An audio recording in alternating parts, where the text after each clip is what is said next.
Hello दोस्तों, नमस्कार। दिन भर की बड़ी खबर बिना देरी के आपको बताएंगे, जहां सबसे पहले बताएंगे जम्मू कश्मीर में पुंछ में एलओसी के समीप आए पाकिस्तानी ड्रोन, सेना ने बरसाई गोलियां। उसके बाद क्या हुआ, साथ ही साथ आपको बताएंगे भारत का मास्टर प्लान, चीन और मालदीव की हेकड़ी निकालने के लिए समुद्र में उतार दिए 15 युद्धपोत। जी हाँ दोस्तों, चीन और पाकिस्तान की निकल गई हेकड़ी। जी हाँ, साथ ही साथ आपको बताएंगे क्या रद्द हो जाएगा पाकिस्तान का आम चुनाव, सुप्रीम कोर्ट लेगा सबसे बड़ा फैसला। बताएंगे क्या है कारण दोस्तों, क्यों चुनाव को लेकर यह फैसला होने वाला है। साथ ही साथ आपको बताएंगे किसान आंदोलन के बीच एक्शन में आ गई योगी सरकार, इतने महीने के लिए लगा दी हड़ताल पर रोक, नहीं मानने पर होगी जेल और बिना वारंट गिरफ्तारी। जी हाँ, एक से एक बड़ी खबर आपको बताएंगे। बनेगा वीडियो के अंत तक। और खबरों में आगे बढ़ने से पहले अपने देश भारत का आप दिल से समर्थन करते और मानते हैं कि अपना भारत महान है, तो इस वीडियो को लाइक करके, चैनल को सब्सक्राइब करके, बेल आइकन दबा के कमेंट में जय हिंद जरूर कहिएगा। चलते अगली बड़ी खबर की तरफ, जहाँ जम्मू कश्मीर के पुंछ में एलओसी के समीप आए पाकिस्तानी ड्रोन, सेना ने बरसाई गोलियां। जी हाँ, जम्मू कश्मीर के पुंछ जिले में दो अलग अलग स्थानों पर नियंत्रण रेखा की सुरक्षा में लगे जवानों ने शुक्रवार को पाकिस्तानी ड्रोन को मार गिराने के लिए गोलियां चलाई। अधिकारियों ने यह जानकारी दी। अधिकारियों के मुताबिक भारतीय क्षेत्र के बाल नोई, मेंधर और गुलपुर इलाके में उड़ते हुए ड्रोन दिखाई देने के बाद जी हाँ, उन्होंने बताया कि दोनों इलाकों में तलाशी अभियान चलाया गया ताकि यह सुनिश्चित किया जा सके कि कहीं ड्रोन ने कोई हथियार या फिर किसी प्रकार का कोई मादक पदार्थ तो नहीं गिराया। अधिकारियों ने बताया कि जवानों ने सुबह करीब 6:30 बजे मेंधर के बाल नोई इलाके में दो ड्रोन को घुसते हुए देखने के बाद गोलियां चलाई, जिसके बाद रिमोट से उड़ाई जाने वाली ये मशीनें लौट गई। जी हाँ, ऐसे में दोस्तों एक चीज तो क्लियर हो रहा है कि पाकिस्तान को कितना भी बातों से समझाया जाए, पाकिस्तान मानने वालों में से नहीं है और वो लगातार कोई ना कोई हरकतें करता ही रहता है जब तक कि उसको सर्जिकल स्ट्राइक जैसा जवाब ना दिया जाए। जी हाँ, साथ ही साथ अगली खबर की बात करें, जहां भारत का मास्टर प्लान, चीन और मालदीव की हेकड़ी निकालने के लिए समुद्र में उतार दिए 15 युद्धपोत। बता दें, मौजूदा समय में भारत की सबसे बड़ी चिंता पड़ोसी देश चीन और मालदीव है। चीन लगातार भारत को चारों तरफ से घेरने की कोशिश में लगा हुआ है। यही वजह है कि उसने मालदीव के साथ कई अहम क्षेत्रों में समझौते करते हुए अपनी तरफ मिलाने की कोशिश की है। चीन के इस साजिश के बाद भारत सरकार ने भी मुंहतोड़ जवाब देने की ठान ली है। मीडिया रिपोर्ट्स के मुताबिक मालदीव के साथ हुए समझौतों के बाद चीन ने उसके क्षेत्र में अपने जहाज तैनात करने शुरू कर दिए हैं। इसी प्रतिक्रिया को देखते हुए भारत ने भी मालदीव से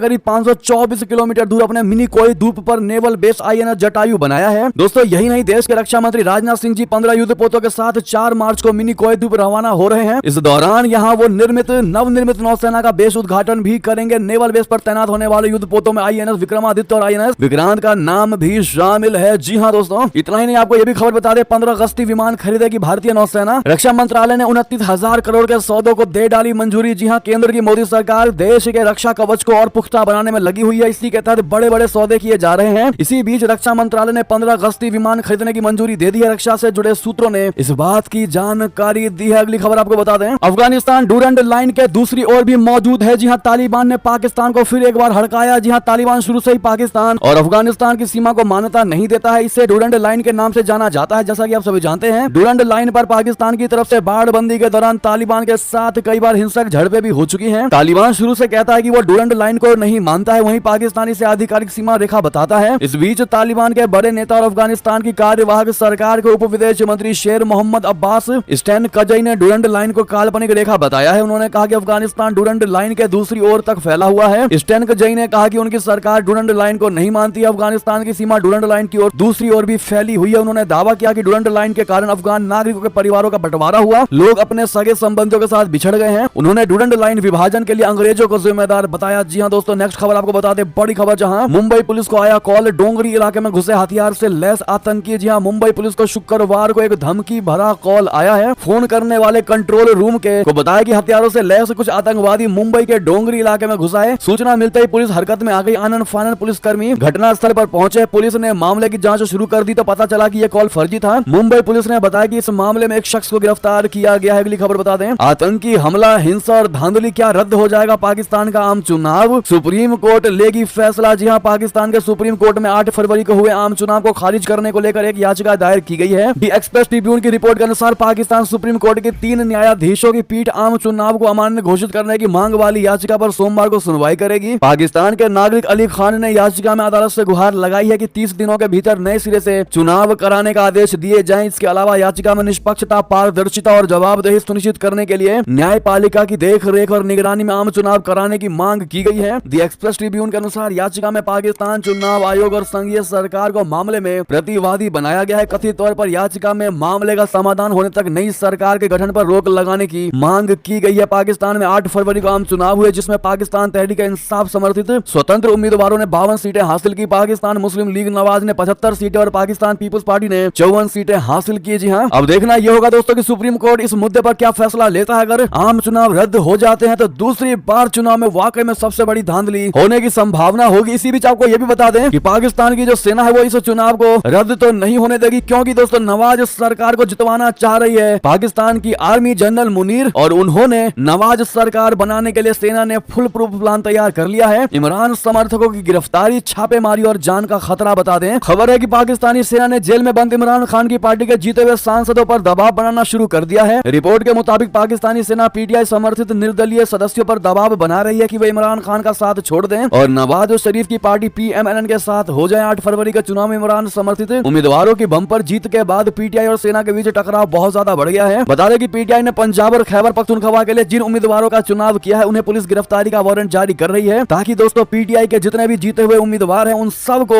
मेंटली परेशान किया जा सके और नवाज की सरकार बन सके। जी हाँ, अगली खबर आपको बता दें, आज पोखरण के आसमान में दिखेगी वायुसेना की शक्ति, गरजेगा आसमान, थर्राएगी धरती। जी हाँ, भारतीय वायुसेना 17 फरवरी 2024 यानी आज के दिन जैसलमेर के पास पोखरण के एयर टू ग्राउंड रेंज में अभ्यास वायु शक्ति का आयोजन करेगी। वायु शक्ति अभ्यास का अंतिम संस्करण 16 फरवरी 2019 को आयोजित किया गया था। हमेशा की ही तरह अभ्यास वायु शक्ति द्वारा भारतीय वायुसेना की दिन और रात में संचालित की जाने वाली आक्रामक एवं रक्षात्मक क्षमताओं का शानदार प्रदर्शन किया जाएगा। इस अभ्यास में भारतीय सेना के साथ भी संयुक्त अभियानों का संचालन होगा। इस वर्ष अभ्यास में स्वदेशी लड़ाकू विमान तेजस, प्रचंड और ध्रुव सहित 121 विमान शामिल होंगे। अभ्यास वायु शक्ति में भाग लेने वाले अन्य विमानों में Rafale, Mirage 2000, Sukhoi 30 MKI, Jaguar, Hawk, C-130J, Chinook, Apache और AMI-17 भी शामिल है। जी हाँ, भारतीय वायुसेना को आप लोग ऑल द बेस्ट कहना मत भूलिएगा। दोस्तों अगली खबर आपको बता दें, जहां नहीं रहे लोंगेवाला के लायन, पाकिस्तान को खून के आंसू रुलाने वाले एयर मार्शल मोहिंदर सिंह बावा का 92 साल की उम्र में निधन। जी हाँ, 1971 का भारत पाकिस्तान युद्ध, लोंगेवाला में लड़ाई चल रही थी। इस लड़ाई में दुश्मन के ताबूत में आखिरी कील लगाने का काम किया था भारतीय वायुसेना के टाइगर ने। यह है एयर मार्शल मोहिंदर सिंह बावा। 92 साल की उम्र में 15 फरवरी 2024 को बाबा ने दुनिया छोड़ दी। ऐसे में दोस्तों इनको श्रद्धांजलि आप लोग कमेंट में जरूर लिखकर दीजिएगा। अगली खबर आपको बता दें, -45 डिग्री में पानी की बौछार, मच्छरों का अटैक, व्लादिमीर पुतिन के विरोध का मतलब तिल तिल कर मौत। जी हाँ दोस्तों, बताते हैं व्लादिमीर पुतिन के दूसरे सबसे बड़े आलोचक रहे अलेक्सी नवलनी की अचानक मौत की खबर आई है। रशिया के विपक्षी नेता नवलनी कई वर्षों से आर्कटिक सर्किल के जेल में कड़ी यातना भोग रहे थे। पुतिन के दुश्मन और रशिया की निजी सेना वैगनर आर्मी चीफ येवगिनी प्रिगोजिन की मौत के बाद विद्रोहियों के बीच सनसनी फैलाने वाली ये दूसरी सबसे बड़ी खबर है। रशिया के राष्ट्रपति ऑफिस क्रेमलिन ने कहा कि नवलनी की मौत के कारण के बारे में कोई जानकारी नहीं है। रशिया के अंदर व्लादिमीर पुतिन के सख्त आलोचक और जेल में बंद नेता अलेक्सी नवलनी की मौत की खबरों ने पुतिन के तमाम विद्रोहियों को भी दहशत में डाल दिया है। रिपोर्ट के मुताबिक रूसी विपक्षी नेता अलेक्सी नवलनी रशिया की यामोलो नेनेट्स इलाके की जेल में अपनी लंबी और खतरनाक सजा काट रहे थे। हालांकि नवलनी की मौत की वजह अभी तक पता नहीं चल सका है। जेल प्रशासन ने कहा कि रशिया के विपक्षी नेता अलेक्सी नवलनी की जेल में टहलने के दौरान अचानक बेहोश होकर गिरने से मौत हो गई। बहरहाल दोस्तों, जो हमारी खबरें सालों साल से सुनते आ रहे उनको पता होगा कि नवलनी कौन थे और रशिया के राष्ट्रपति पुतिन के लिए नवलनी कितने कट्टर विरोधी थे। बहरहाल अगली खबर की बात करें, जहां जल्द भारत में शामिल होना चाहते हैं पीओके के नागरिक। जी हां, भारत में शामिल होना चाहते हैं पीओके के नागरिक दिन ब दिन जोर पकड़ रही है विलय की मांग। आपको बता दें, पाकिस्तान के अवैध कब्जे वाले कश्मीर के लोग बिना किसी देरी के अब जल्द से जल्द भारत में शामिल होना चाहते हैं। वहां भारत में विलय की मांग दिन प्रतिदिन जोर पकड़ रही है। पाकिस्तानी सेना की तरफ से जान के खतरे की वजह से ब्रिटेन में निर्वासन में रह रहे हैं पीओके निवासी अजमत अयूब मिर्जा ने बताया कि रोज पीओके से सैकड़ों लोग पूछते हैं कि आखिर कब तक उन्हें पाकिस्तानी सेना के गुलामी में अत्याचार सहने पड़ेंगे। पीओके के लोगों का कहना है कि वे आधिकारिक रूप से भारत के निवासी हैं और अब हकीकत में भारत में मिलने के लिए और इंतजार नहीं कर सकते। मिर्जा ने कहा कि पाकिस्तानी हुक्मरान पीओके को आजाद कश्मीर कहते हैं, लेकिन यहाँ के लोगों के हालात गुलामों से भी बद से बदतर है। दशकों से आजादी के नाम पर पाकिस्तानी सेना पीओके में दमन कर रही है और कश्मीर में आतंक फैला रही है। अब लोगों को समझ आने लगा है कि जो मुल्क खुद आर्थिक बर्बादी के मुहाने पर खड़ा है, बैठा है, वो उनका क्या भला कर पाएगा। ऐसे में कश्मीर में धर्म के नाम पर जो जहर फैलाया गया था उसका असर भी खत्म होने लगा है। मिर्जा ने बताया कि पीओके के तमाम संसाधनों पर पाकिस्तानी सेना और सरकार का कब्जा है। यहाँ आम लोगों को 2 वक्त के खाने के लिए मुसीबतों का सामना करना पड़ रहा है। जी हाँ दोस्तों, लगता है कि पीओके में लोहा गर्म है और भारत की मोदी सरकार को हथौड़ा मार ही देना चाहिए। तो अपनी राय बच्चे दीजिएगा दोस्तों, कौन कौन चाहता है कि लोकसभा चुनाव से पहले पीओके भारत में शामिल होना चाहिए, जो कि वाकई में अपना ही हिस्सा है। दोस्तों, कौन कौन चाहता है अपना हिस्सा में फिर से वापस मिल जाए, बताइएगा जरूर। साथ ही साथ अगली खबर की बात करें, जहां रंग लाने लगी अफगानिस्तान में भारतीय हित साधने की कूटनीति, बिश्केक से पाकिस्तान संचालित आतंकवाद पर वार। जी हां, भारत क्षेत्रीय शांति, सुरक्षा और स्थायित्व को लेकर हमेशा संवेदनशील रहा है, सेंसिटिव रहा है। दोस्तों, कल 16 फरवरी को बिश्केक में अफगानिस्तान को लेकर क्षेत्रीय देशों के सचिवों और राष्ट्रीय सुरक्षा सलाहकारों की बैठक में आतंकवाद पर करारा प्रहार करते करते हुए भारत ने अपनी प्रतिबद्धता दोहराई। भारत ने बहुत साफ शब्दों में कहा कि वो अफगानिस्तान में शांति, सुरक्षा और स्थायित्व के लिए प्रतिबद्ध है। भारत ने दोहराया कि एक निकटवर्ती पड़ोसी देश होने के नाते अफगानिस्तान में भारत के वैध और सुरक्षा हित हैं। इस दौरान भारत ने पाकिस्तान से प्रायोजित आतंकी हरकतों और अफगानिस्तान की जमीन के इस्तेमाल को लेकर आगाह कर दिया है। जी हाँ, सूत्रों के हवाले से पता चला है कि नई दिल्ली ने साफ कहा है कि अफगानिस्तान की जमीन को आतंकियों को शरण देने, प्रशिक्षण देने, आतंकवाद की योजना बनाने के लिए इस्तेमाल नहीं किया जाना चाहिए। भारत ने संयुक्त राष्ट्र द्वारा प्रतिबंधित आतंकी संगठन लश्कर-ए-तैयबा जैशे मोहम्मद का नाम लेते हुए कहा कि इस तरह का कोई प्रयास न केवल अफगानिस्तान बल्कि पूरे क्षेत्र के लिए बड़ा खतरा साबित होगा। बहरहाल दोस्तों, जिस प्रकार से चाइना अफगानिस्तान को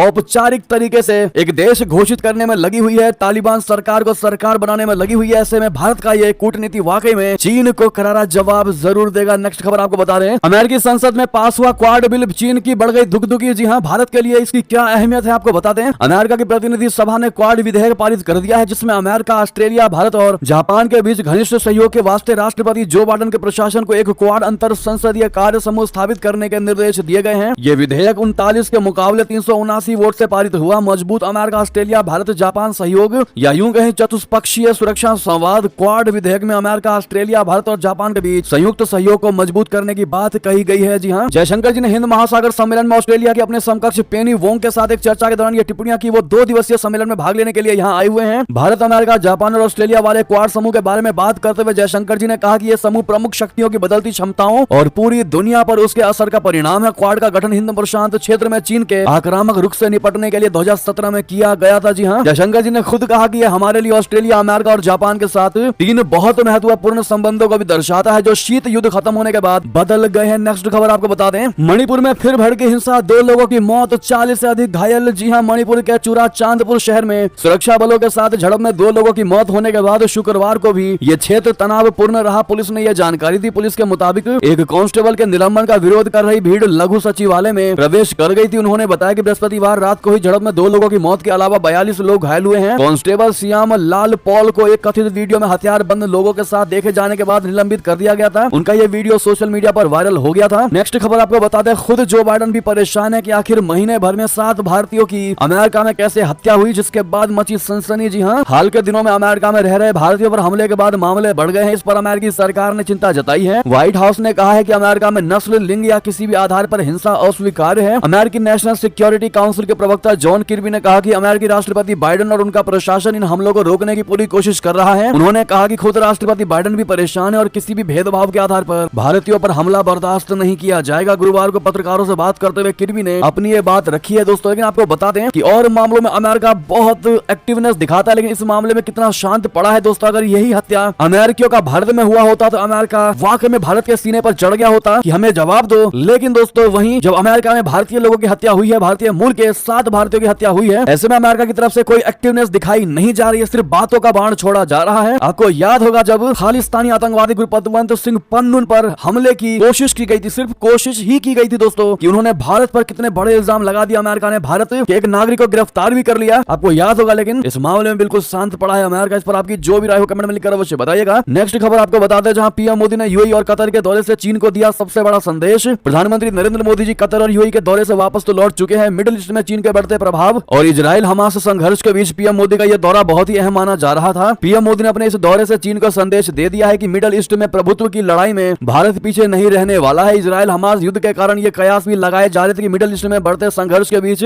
भारत का महत्वाकांक्षी project India middle east Europe economic corridor यानी आईमैक उधर में लटक जाएगा। लेकिन पीएम मोदी के यूएई दौरे के दौरान दोनों देशों ने आईमैक प्रोजेक्ट पर काम जारी रखने पर सहमति व्यक्त की। जी हां, भारत और यूएई के बीच मजबूत रिश्ते इसलिए भी अहम है क्योंकि हालिया वर्षों में चीन ने मध्य पूर्व में अपनी भागीदारी बढ़ा दी है। सऊदी अरबिया और ईरान के बीच राजनयिक संबंधों को बहाल कराने में चीन का अहम रोल रहा है। ऐसे में भारत का भी इस क्षेत्र में अपना प्रभाव बढ़ाना चाहता है। चीन पर अंकुश लगाया जा सके और खुद को ग्लोबल साउथ की आवाज के रूप में अपने आप को मजबूत किया जा सके। जी हां, नेक्स्ट खबर आपको बता दें, मुजफ्फरनगर की महिला के कहने पर बनाया मौत का सामान, टाइम बम बनाने वाले जावेद का नेपाल कनेक्शन भी आया सामने। जी हां, यूपी एसटीएफ की टीम ने टाइम बम के साथ जिस जावेद नाम के शख्स को गिरफ्तार किया है, उसका संबंध नेपाल से है। उसका जन्म भी नेपाल में ही हुआ था। आपको यह भी बता दें कि यूपी एसटीएफ की टीम ने शातिर जावेद को यूपी के मुजफ्फरनगर जिले से गिरफ्तार किया है। अब पूछताछ करने पर उसके बारे में कई खुलासे हुए हैं। साथ ही यह भी पता चला है कि एक महिला के कहने पर जावेद ने बोतल टाइम बम बनाया था। जी हां, नेक्स्ट खबर बता दें, आर्थिक संकट में फंसा यह मुस्लिम देश, शहर बेचने की आ गई नौबत, खरीदार बन गया एर्दोगन का तुर्की। जी हां, भारत का दोस्त मिस्र इस वक्त गंभीर आर्थिक संकट का सामना कर रहा है। इस देश की हालत इतनी पतली हो चुकी है कि वो अपने शहरों को बेचने को तैयार है। मिस्र का यह संकट विदेशी मुद्रा भंडार में आए अप्रत्याशित गिरावट के कारण आया है। ऐसे में विदेशी मुद्रा के भंडार को बढ़ाने और वित्तीय बोझ को कम करने के लिए मिस्र ने राजधानी काहिरा से लगभग 350 किलोमीटर उत्तर पश्चिम में स्थित रास अल हिकमा क्षेत्र को संयुक्त अरब अमीरात को 22 अरब डॉलर में बेचने को तैयार है। इसके अलावा ऐसी रिपोर्ट है कि मिस्र महान ऐतिहासिक और सांस्कृतिक महत्व वाले अलेक्जेंड्रिया को तुर्की को बेचने की तैयारी कर रहा है और यह शहर तुर्की को अफ्रीका में शिपिंग और आपूर्ति के लिए एक बड़े बंदरगाह की तलाश को खत्म कर देगा। नेक्स्ट खबर आपको बता दें, सीमा हैदर केस में नया मोड़, बच्चों को पाकिस्तान ले जाएगा गुलाम हैदर। भारत में इस वकील से की बात। जी हां, अपने प्यार के लिए पति को छोड़कर पाकिस्तान से आकर नोएडा में रह रही सीमा हैदर को लेकर बहुत बड़ी खबर सामने आ रही है। पाकिस्तान में रह रहे सीमा के पहले पति ने अपने बच्चों को वापस ले जाने के लिए भारत में एक वकील से संपर्क किया है। दरअसल सीमा हैदर पाकिस्तान के सिंध प्रांत के जैकोबाबाद की रहने वाली है। पिछले साल मई में अपने बच्चों को लेकर वो नेपाल के रास्ते नोएडा आई थी। वो जुलाई में तब सुर्खियों में आई जब नोएडा में पुलिस और एजेंसियों को उसके यहाँ रहने की भनक लगी थी और उसे उसके प्रेमी सचिन मीणा के साथ पकड़ा गया था। पाकिस्तानी वकील और मानवाधिकार कार्यकर्ता अंसार बर्नी ने कहा है कि सीमा के पाकिस्तानी पति गुलाम हैदर ने अपने 4 बच्चों की कस्टडी पाने में मदद के लिए उनसे संपर्क किया था और इस पर उन्होंने भारत में वकील अली मोमिन से संपर्क किया और इनको लेकर केस की जिम्मेदारी सौंपी। उन्होंने भारत में अदालत में कानूनी कार्यवाही शुरू करने के लिए पावर ऑफ अटॉर्नी भी भेज दी है। जी हाँ दोस्तों, वैसे में माना यह जा रहा है कि अगर कोर्ट का झुकाव हैदर की तरफ जाता है तो बच्चे पाकिस्तान जा सकते हैं। नेक्स्ट खबर आपको बता दें, हमास का सबसे बड़ा दावा, पिछले 24 घंटे में इजरायली सेना ने गाजा के 112 नागरिकों की हत्या, मरने वालों की संख्या हुई 28,775। जी हाँ, हमास द्वारा संचालित गाजा स्वास्थ्य मंत्रालय का कहना है कि पिछले 24 घंटे में पट्टी में 112 लोग मारे गए हैं। इसके साथ ही जारी युद्ध में मारे जाने वाले फलस्तीनियों की संख्या 28,775 हो गई है। वहीं द टाइम्स ऑफ इजराइल ने बताया है कि इन आंकड़ों को स्वतंत्र रूप से सत्यापित नहीं किया जा सकता है। ये गाजा में मारे गए आम नागरिकों और हमास के आंकड़े हैं। जी हाँ दोस्तों, इसी पर आपको बता दें, गाजा के रफा में इजरायली सेना अभियान को लेकर बाइडन ने दी बहुत बड़ी चेतावनी। नेतन्याहू से कह दी ये बात। अमेरिका के राष्ट्रपति बाइडन ने इजरायल के प्रधानमंत्री बेंजामिन नेतन्याहू को चेतावनी दी है। इजरायली सेना अभियान को लेकर यह चेतावनी यूएस प्रेसिडेंट ने दिया है। 7 अक्टूबर के बाद से इजरायल और हमास के बीच जोरदार जंग जारी है। इस बीच अमेरिकी राष्ट्रपति जो बाइडन ने नेतन्याहू को नागरिकों की सुरक्षा का ख्याल रखते हुए सेना अभियान चलाने की चेतावनी दी है। नेक्स्ट खबर आपको बता दें, ऑस्ट्रेलिया में आई बाढ़ की चपेट में आकर भारतीय नागरिकों ने गंवाई जान, उच्चायोग ने जताया दुख। जी हाँ, ऑस्ट्रेलिया के क्वींसलैंड में मौसम काफी खराब है, यहाँ बाढ़ के हालात बने हुए हैं। इस बीच माउंट ईसा के पास आई बाढ़ में एक भारतीय नागरिक की मौत हो गई। कैनबरा में भारतीय उच्चायोग ने शुक्रवार को यह जानकारी दी। अगली खबर बता दें, जो मोदी को गाली देते हैं कांग्रेस उसे जोर से गले लगाती है। वंशवाद और परिवारवाद पर पीएम मोदी ने कांग्रेस को जमकर कोसा। जी हाँ, प्रधानमंत्री नरेंद्र मोदी ने कांग्रेस को एक बार फिर जमकर कोसा है। राजस्थान को 17,000 करोड़ रुपए की विभिन्न परियोजनाओं की सौगात देने के दौरान पीएम मोदी ने कांग्रेस पर परिवारवाद और वंशवाद के घोर कुचक्र में फंसे होने के आरोप लगाए। उन्होंने कहा कि आज कांग्रेस के पास सिर्फ एक ही एजेंडा है, पीएम मोदी का विरोध करना। कांग्रेस की ओर इशारा करते हुए पीएम मोदी ने कहा कि कांग्रेस परिवारवाद और वंशवाद में फंसी हुई है और यही वजह है कि आज हर कोई कांग्रेस का साथ छोड़ रहा है। कांग्रेस को एक परिवार के अलावा कुछ भी दिखाई नहीं देता। पीएम मोदी ने कहा कि कांग्रेस में सिर्फ उन्हीं लोगों को गले लगाया जाता है जो मोदी को गाली देते हैं। जो जितनी गालियां देगा उसे उतना ही जोर से गले लगाया जाता है। वे लोग विकसित भारत का नाम तक नहीं लेना चाहते क्योंकि उसके लिए मोदी काम कर रहा है। पीएम मोदी ने यह भी कहा कि कांग्रेस के लोग मेड इंडिया नारा लगाने से भी बचते हैं क्योंकि मोदी इसे बढ़ावा दे रहा है। वे लोग लोकल फॉर वोकल की बात भी नहीं करते क्योंकि मोदी इसके लिए आग्रह करता रहता है। उन्होंने ये भी कहा कि वे लोग जानबूझकर ऐसी बातें फैलाएंगे जो मोदी विरोधी हो। इसके लिए भले ही समाज बढ़ जाए लेकिन कांग्रेस को इसकी परवाह नहीं है। साथ ही पीएम मोदी जी ने रेवाड़ी में यह भी कहा कि जो कभी नहीं चाहते थे अयोध्या में राम मंदिर बने वो भी जय श्री राम बोलने लगे हैं। जी हाँ, नेक्स्ट खबर बता दें, किसान आंदोलन के बीच एक्शन में आ गई योगी सरकार। इतने महीने के लिए लगाई हड़ताल पर रोक, अगर नहीं माने तब भी होगी जेल। जी उत्तर प्रदेश की योगी सरकार ने किसान आंदोलन के बीच अगले 6 महीनों तक हड़ताल, प्रदर्शन आदि पर रोक लगा दिया है। जारी अधिसूचना में कहा गया है कि अगर कोई कर्मचारी हड़ताल या प्रदर्शन करता पाया गया तो बिना वारंट गिरफ्तारी की जाएगी। ये आदेश राज्य सरकार के अधीन सरकारी विभागों, निगम और प्राधिकरण पर लागू होगा। अपर मुख्य सचिव कार्मिक डॉक्टर देवेश चतुर्वेद की अधिसूचना जारी करते ही ये लागू हो गई है। सरकार की ओर से अधिसूचना जारी कर बताया गया कि एस्मा एक्ट लगने के बाद कोई भी कर्मचारी हड़ताल प्रदर्शन करता है तो एक्ट उल्लंघन के मामले में उसकी बिना वारंट गिरफ्तारी होगी। इससे पहले योगी सरकार ने 2023 में 6 महीने तक के लिए हड़ताल पर रोक लगाई थी। इधर विभिन्न मांगों को लेकर किसान पंजाब हरियाणा की सीमा पर डट गए हैं तो यूपी दिल्ली बॉर्डर पर भी किसान और सुरक्षा कर्मी आमने सामने हैं। किसान आंदोलन 2.0 के चौथे दिन शुक्रवार को हरियाणा के बॉर्डर पर शांति है। यहाँ पर किसान डटे हुए हैं और अब रविवार तक किसान दिल्ली की तरफ नहीं बढ़ेंगे। जी हाँ, हालांकि माना यह जा रहा है कि रविवार तक किसान बॉर्डर पर डटे रहेंगे और आगे नहीं बढ़ेंगे क्योंकि रविवार को चंडीगढ़ में सरकार और किसानों में फिर से मीटिंग तय है। जब किसान की बात आई है तो आपको दोस्तों ये भी बता दें कि मोदी सरकार के कामकाज से कितने खुश हैं किसान। इसको लेकर मोशन सर्वे में बहुत बड़ा खुलासा हुआ है। जी हाँ, इंडिया टुडे के मूड ऑफ द नेशन के सर्वे के मुताबिक सर्वे में शामिल ऐसे 33.5% किसान जिनके पास अपनी जमीनें हैं, उनका कहना है कि 2014 में नरेंद्र मोदी के प्रधानमंत्री बनने के बाद से उनकी आर्थिक स्थिति में सुधार हुआ है। तो वहीं लगभग 30% किसानों का कहना है कि उनकी स्थिति में कोई खास बदलाव नहीं हुआ है, जबकि